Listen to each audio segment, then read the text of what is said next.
Pascaline habite un petit village dans le Saintois. Elle n'a aucun moyen de locomotion, alors aujourd'hui, c'est Baudouin qui la conduit pour une course, une solution rendue possible grâce à Mobilité Solidaire, une initiative de famille rurale.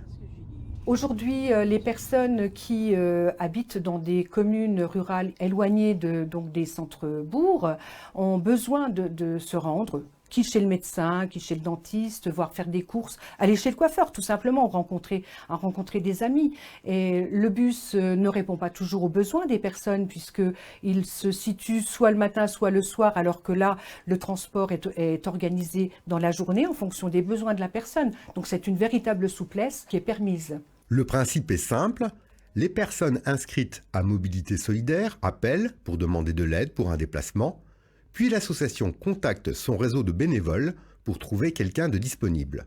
Ça fonctionne très bien puisque nous avons démarré l'action en novembre 2012. Nous avons commencé sur le territoire de la communauté de communes de Colombey avec au départ quelques bénévoles, quelques bénéficiaires. Aujourd'hui, avec l'extension sur la communauté de communes voisine du Saintois, nous sommes à 105 bénéficiaires très précisément qui sont véhiculés par 25 bénévoles. D'accord, bon bah c'est noté, hein. Quand j'ai trouvé un bénévole disponible, je vous recontacte. Très utile parce que voilà, ça va faire 2 ans. Avant, je n'avais pas la possibilité d'aller faire quelques petites emplettes ou autres. J'avais pas les moyens, j'avais pas de voiture ni rien. Mes enfants sont pas tout près. Et puis bon, il faut aller des fois en course, il faut aller dans la famille, il faut aller à une ci, il faut aller à ça. Et on est bien content d'avoir les personnes de mobilité solidaire. Les bénévoles sont défrayés à hauteur de 35 centimes du kilomètre.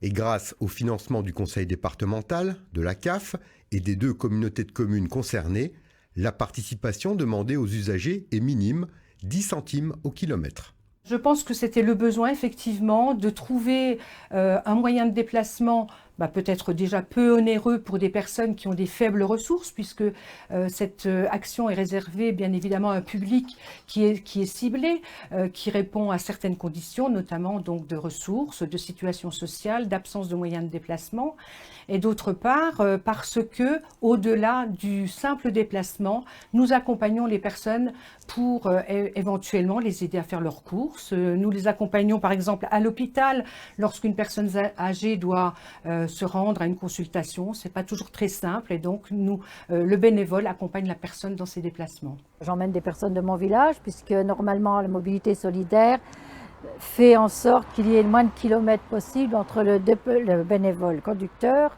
et la personne à emmener. Donc on a pratiquement souvent les mêmes personnes à emmener, alors à force, ça crée des contacts quand même. On commence à être habitué avec les gens, il y a certaines familiarités qui commencent la glace est rompue et on discute de toutes choses, de leurs petits problèmes, de la pluie et du beau temps parfois aussi, mais bon, ça fait rien. C'est l'occasion aussi que ces gens-là puissent parler, puissent s'exprimer, et puis nous de les écouter, quoi. Voilà.